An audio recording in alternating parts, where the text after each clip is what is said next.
Next देखियो thermodynamics का part state functions. State functions की हुंदे ने? स्टेट फंक्शनस ये हैगे आ जिमें एग्जाम्पल के रूप च प्रैशर, प्रैशर एक स्टेट फंक्शन आ, वॉल्यूम, वॉल्यूम एक स्टेट फंक्शन आ, प्रैशर हो गया, वॉल्यूम हो गया, टैंपरेचर, टैंपरेचर एक स्टेट फंक्शन आ, number of moles, number of moles एक स्टेट फंक्शन आ।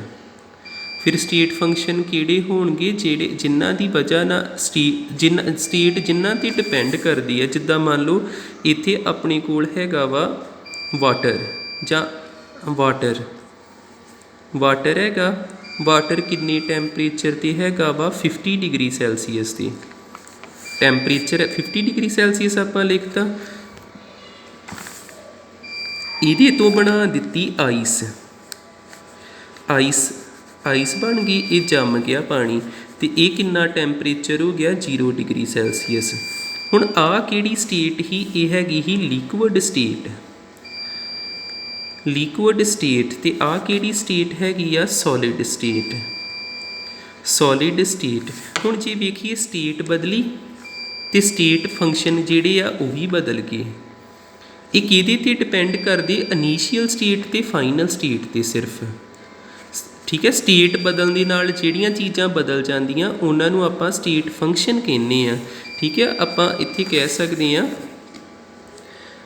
ये चेंज हुंदे, चेंज हुंदे वैन स्टेट चेंज, जदों स्टेट बदलदी ये भी बदल जाते हैं तो ये हुंदे स्टेट फंक्शन। अजिहियां करैक्टरिस्टिक अजिहियां चीज़ां जिहड़ियां स्टेट दे बदलदे नाल बदल जांदियां उन्हां नूं स्टेट फंक्शन कह देईदा, ठीक है। टैंपरेचर एक स्टेट फंक्शन, इत्थे प्रैशर हो सकता ज़्यादा होवे क्योंकि मॉलीक्यूल फ्री वा तो हिट करते पे वाल्स नाल तो प्रैशर होऊगा। इत्थे मॉलीक्यूल्स जिहड़े आ इन्हां च इंटरमॉलीक्यूलर फोर्स वध गई है, जुड़ गए ने एक दूजे नाल, इत्थे प्रैशर की हो गया लो, आ चीज़, ठीक है। जे टैंपरेचर लो होया तो प्रैशर भी लो हो गया।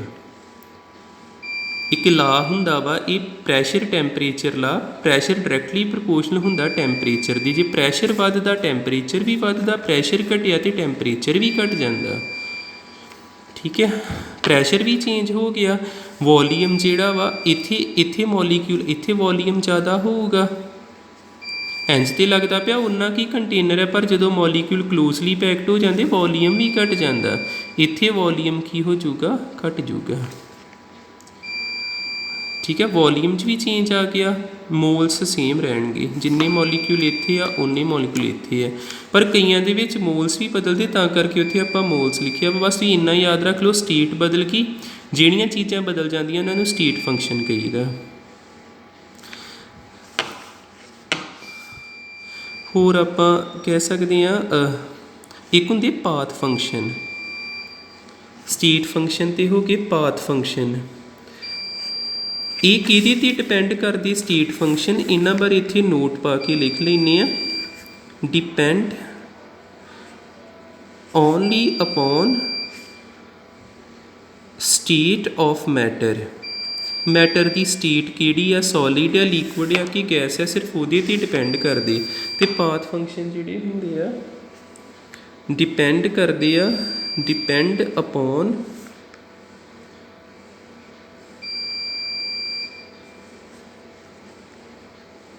पाथ फॉलोड, जिहड़ा पाथ फॉलो किया उहदे ते डिपेंड करदे। जिवें जिवें इत्थे होवे वाटर, वाटर किहड़ी स्टेट विच, लिक्विड स्टेट विच। ये किवें आइस बनिया कि किद्दां दियां कंडीशन वरतियां, किहड़ा पाथ फॉलो होया, ये उन्हां ते डिपेंड करना, शुरू ते अखीर ते डिपेंड नहीं करना। उहदे तो ये बन गया आइस, ठीक है। सिर्फ ये पाथ ते डिपेंड करते उन्होंने पाथ फंक्शन कहीदा। एग्जाम्पल वर्क, वर्क वर्क एक स्टेट फंक्शन नहीं है, work is a path function, ठीक है। थैंक यू, इन्नियां चीज़ां कर लियो।